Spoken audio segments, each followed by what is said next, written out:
The saving grace of God keeps us and delivers us from sin, death, flesh, the world, and it's able to keep us from being lost. Then the sanctifying grace of God keeps us from being contaminated. It's a dimension of that grace that sanctifies us. It keeps us from being contaminated. Then the serving grace of God enables us to bring us into productivity. There's another layer of that grace that is called the sacrificing grace. But hear me, child of God, all the things that this grace can bring, including the strengthening grace that energizes us, powers our weaknesses, impairs, and all the weaknesses of man that is swallowed up in the strength of God. But believe you me, man can get to a level that even though that grace is released, there are people that have received that grace, but this grace has been received. A lot of us profess that we are under grace. We have received grace. We've believed grace. But can I tell you the truth?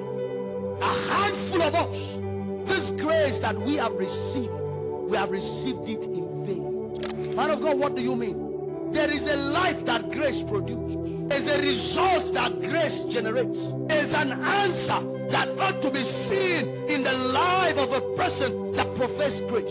There is a certain dimension that a generation that carries grace ought to portray and ought to be seen. How then shall we say that we are indeed in the dispensations of grace? What are the fruits? What are the evidences that we could show that the grace of God is at work in our lives? Have you ever helped somebody? Like you helped somebody and you just said, oh my God, I wasted my money, my time, and my energy. Could it be that Jesus wasted grace on you?